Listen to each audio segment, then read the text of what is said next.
What up, it's your boy T-Bird here on The Reaction. About to do the reaction, today's Wrestling Wednesday, about the reaction involving the one and only, the big dog, Roman Reigns. I've been pushing these backs though, because I'm trying to do all the wrestling reaction, but I held it back too long. I gotta do reaction to do this. So the big homie Roman Reigns is collab with Vanity Fair as he does reviews on wrestling scenes and movies. So it's gonna be interesting to hear his perspective as he was a wrestler who recently appeared on a movie with his cousin The Rock, who is a former wrestler, on Hobbs and Shaw. So without further ado, let's check this out. And by the way, Hobbs Shaw I think come out next week or this week, coming soon, but I'm definitely looking to copy it because that movie is awesome to me. So let's get it. I'm WWE superstar Roman Reigns, and today I'm going to be reviewing sports entertainment and professional wrestling within movies and television today. AK Aquaman! Don't sue me, Dub G. Yeah,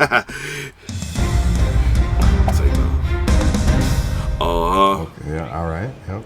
I love, the movie Billy Madison, but yeah, they just have the outfit on one guy, so we can't say this is professional wrestling. He dropped an elbow on him, which was actually one of Dusty Rhodes' The American Dream, one of his kind of signature strikes. So he didn't have quite the pizzazz that the Dream did, but it was a fair attempt. I'll give him that. I mean, you see it nowadays all the time, within UFC, but that's a little bit of a different, doing this elbow drop on somebody's head opposed to, a true strike with the edge of the elbow is a bit different, but it's a comedy, so we got to have fun with it. He tried his best, bless his heart. Fighting with family. So, DJ's film, Fighting with Family. It's funny because I actually was there at the Monday Night Raw. I see everybody. I see a lot of people call him DJ. I like it. Even they do. So I know that's a common thing. Because I did. I'm not looking at the reaction that the Nation did. The Table 3 reaction. Table 3 with the Nation. Mark, Ron Simmons, and the Godfather Charles. And they all call him DJ as well too, so wow. They shot this. After our shows, we'll do what we call the dark main event, and it was different this time because they were going to be shooting this portion of the movie in front of the live crowd, and so they had The Rock, Dwayne Johnson, come out, and as he was producing and helping out with the film, he was actually keeping the crowd very energetic because they had already seen about 3 hours, maybe 3.5 hours of wrestling already. So in order to keep their attention and their energy up, you needed the big guns to come in, and he did that. Slap to the face, yeah, that's as real as it gets. Just ask Stephanie McMahon. And her family is like, they're a wrestling family as well, so you'll hear little comments. You can just tell by the delivery of the dad and the mom, the back and forth, that they're saying some kind of inside stuff, or you know what I mean. They're taking it to heart, as all families do. And I have to constantly remind my mom and stuff. It's a performance. I'm okay. I was selling. I would, this is a part of the shtick that we're doing tonight. But you have to constantly remind your family that it is a performance and that I'm okay. I'm okay, Mom. I'm okay. It's hard for me to say on this because the cool part about professional wrestling and sports entertainment is within the world, through the different regions, there's different cultures of wrestling, and obviously here in Nacho Libre, they're depicting the Lucha Libre, a very Hispanic, Mexican-oriented professional wrestling. It's a little bit different. You'll see a lot of masks. You'll see a lot of different forms of pageantry, different psychology, as we would say, within the ring too, the different stories that are being told. But thus far, I don't know about watermelons, pre-match. Hell, my dad and uncle used to do raw fish and stuff like that. I've seen pineapples get busted, so why not a watermelon? I'm not surprised. Using the back of the head as a weapon. You don't see that very often. It's not safe. Camel clutch. This is also a big thing here. This is like a huge sign of disrespect within the Lucha Libre culture. Unmasking a performer is really big, especially in his case because he works within the ministry. So, Nacho's screwed at this point. You'll see it quite often. I actually just saw Randy Orton and Rey Mysterio wrestling a match down in Colombia last week. And I think there was a moment where Randy had the mask completely off and Ray was just face down. He didn't want to show his face. So it's definitely like, a different little signature you can put, a moment within your story that you're telling. And it just really like paints the bad guy, the villain, as just being a real piece of shit. Yeah. You know, like if you're going to unmask a man, you're a piece of shit. Oh yeah, big wedgie. Yeah, I'd never seen that. That's the most ridiculous set of underwear I've ever seen. Like, just how loose that's not even. I lay those punches and knees in them. You can see like the Holy Ghost in between. So we got to work on that, and that's how you can really tell the good ones is when it's crisp. When the strikes are there, you can see, the meat move and the sweat fly. That's a part of our magic. It's a very physical ballet. You put your heart out there, and sometimes you look silly doing it. We run our own shows. WWE does go down to Mexico, and I was just in South America, so we definitely love to vibe with the cultures and just the diversity of it. But our shows don't necessarily look like this, I'll say. But yeah, Nacho Libre. Right in the Rumble, right off the bat, yes. David Arquette, he has like a legitimate history within our business, Yes. and you can see it in his eyes right now. David on his butt looking up at Macho Man. That kind of feels real in its own right. Someone like him, someone kind of within the business, but not really in the business, kind of a fan of the business, but kind of in the business. It's weird. The fact that they're in a 7-Eleven, I don't even know how the ropes got in there. They have aisles in between. Drop kick, body slam. Axe, big double axe handle. Those are still today. People still doing. Nitro girls, we don't have those. Our women, they wrestle and they wear what they want to wear. Yep. Not very realistic as far as these guys doing it to the certain guys that they're taking the moves, but pretty close. It's always something. Ooh. He's got the steel chair, pandering to the crowd. It's not that. Usually that gets thwarted pretty soon. A team of bald eagles and some John Cena shorts. Up to the beak. Is he from the Taliban of some sort? Okay. I guess you could tie that into a little bit of our history, even a little bit here and there to this day. The way we connect to our crowd and social media, it sways the opinions a little bit, and everybody's opinion can be voiced a little better. Like, if you watch Glow, they can say like they try to do the same thing as well. Just speaking of that, I gotta watch. I'm behind on that too. I haven't watched only like 3 episodes of that season. It used to be a tactic where, like the Iron Sheik, going against this all-American looking Hulk Hogan, that was definitely something that would be played into the storylines. But I think nowadays we've evolved a bit with the times. I just feel like where we're at in 2019. Gray area is key. It's hard to just paint one character as, all right, this is the template for what you do. These are the boundaries of what you are. It's not very realistic, opposed to a character kind of being true to each day.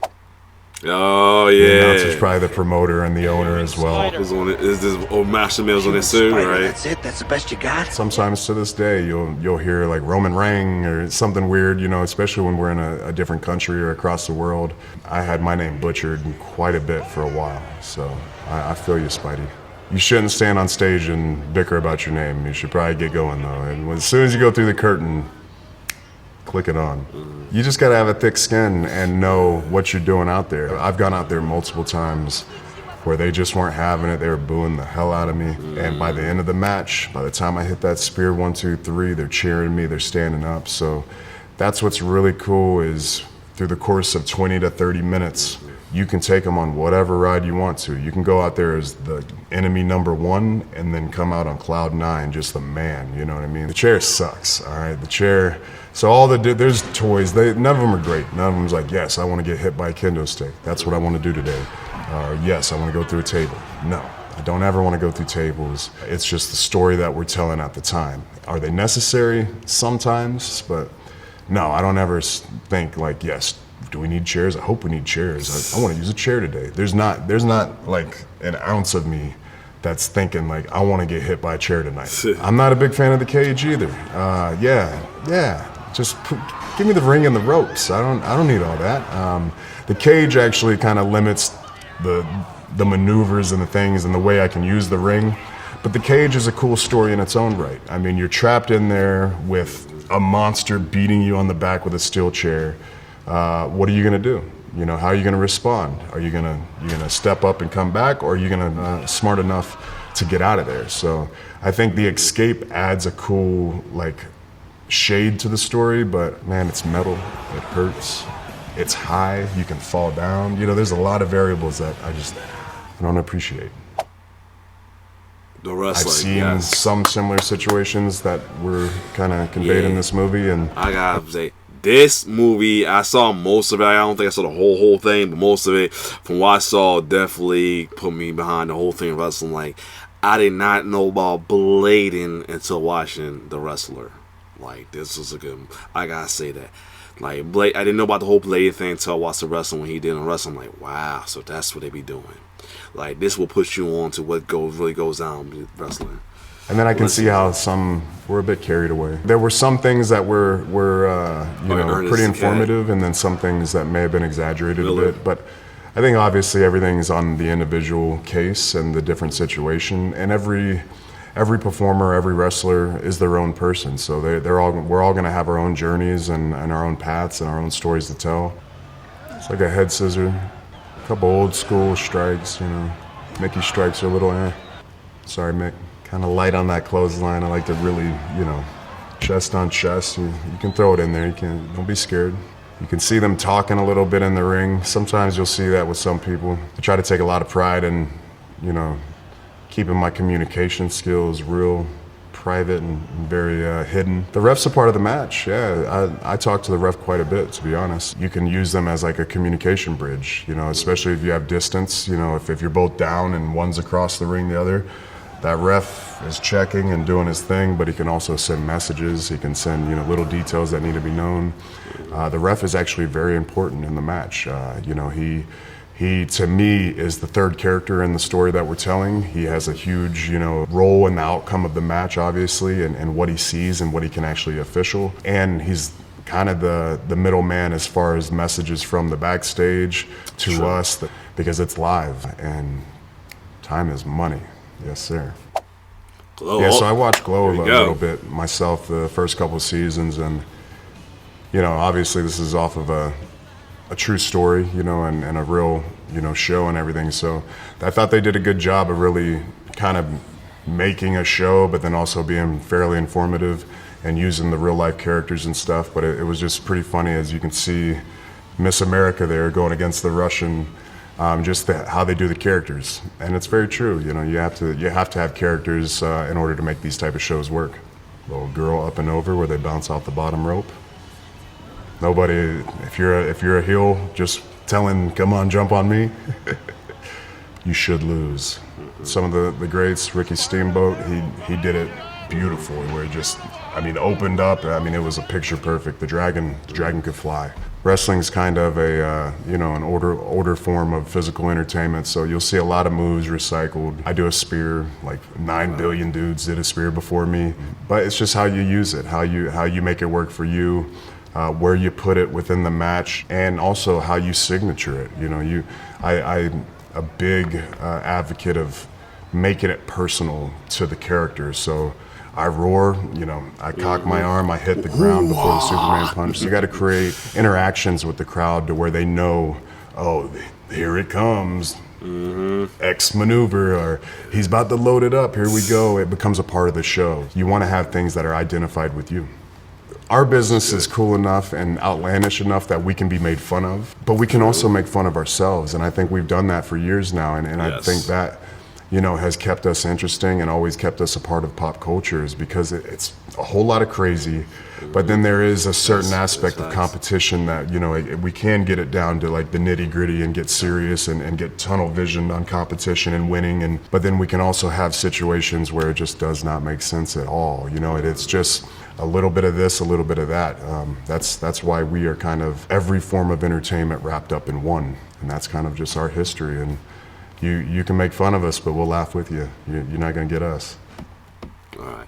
So, That was a good video to watch though, for real though. Like, man, definitely his inputs on the stuff on the movies, the wrestling, and the movies and TVs. That was pretty nice though. How he put his perspective in though, and he break down how it really be like that. You know, he gave some breakdown of what it'd be like in the ring as well too. Like I said, I always give hats off to anybody in wrestling, professional wrestling. I don't care if people say it's fake or it's not a real sport. I always give hats out to it because it takes a lot to do what they do. You know what I'm saying? It's not an easy thing to do. Trust me. Other than that, if you like my reaction, like, share, subscribe to my YouTube channel. It's your boy T-Bird signing off.